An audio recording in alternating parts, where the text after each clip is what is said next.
अस्सलाम वालेकुम दोस्तों, कैसे हो आप सब? ठीक हो?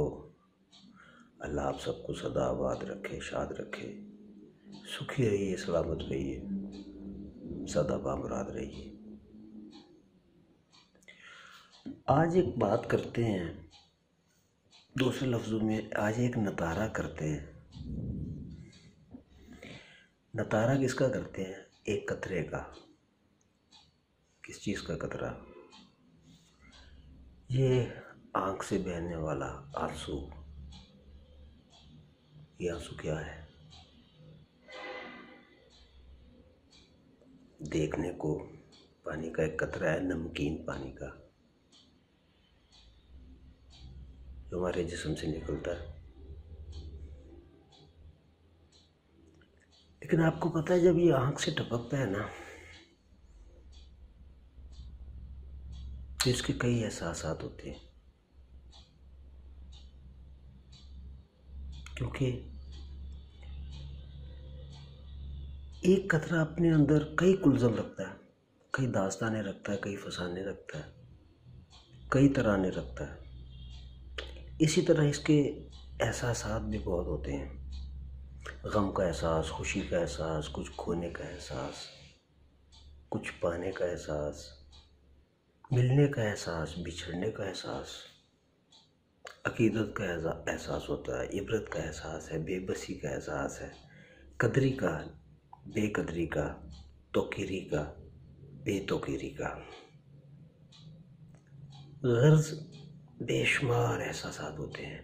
टोपी ड्रामे के आंसू भी होते हैं, अदाकार के आंसू भी होते हैं, मगरमच्छ के आंसू भी होते हैं। लेकिन जो सबसे अच्छे आंसू होते हैं ना, नदामत के आंसू होते हैं, रज़ा और शुक्र के आंसू होते हैं, अल्लाह के हुजूर रुकू सुजूद के आंसू होते हैं। एक बात याद रखिए,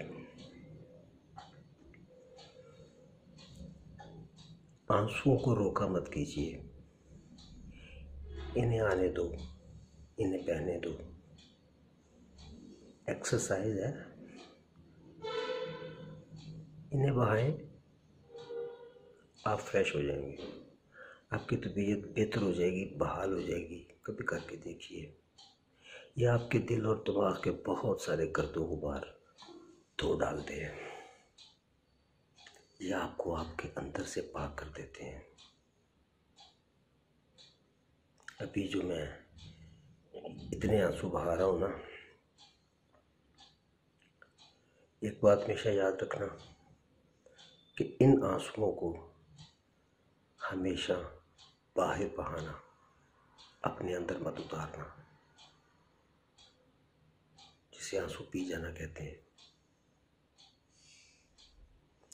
अगर आप इसको अपने अंदर उतार लेंगे ना, तो रूह के रोगी हो जाएंगे। ये आपको अंदर से चीर के रख देंगे। दुनिया के जितने भी तेजाब हैं, उन सबसे ज़्यादा तेज असर है इनका। ये आपके अंदर को तबाह कर देंगे। इसलिए इनको बाहर बहाएं। रूह के रोगी मत बने। दुआ है हम सबके तशक्कुर के, रज़ा के, शान किबरिया की याद में, कल्बे सलीमी के एहसास में, अताए करीमी के एहसास में आंसू बहते रहें। चश्म नम रहनी चाहिए। अल्लाह आप सबको खुश रखे, आबाद रहिए, सुखी रहिए, शाद रहिए।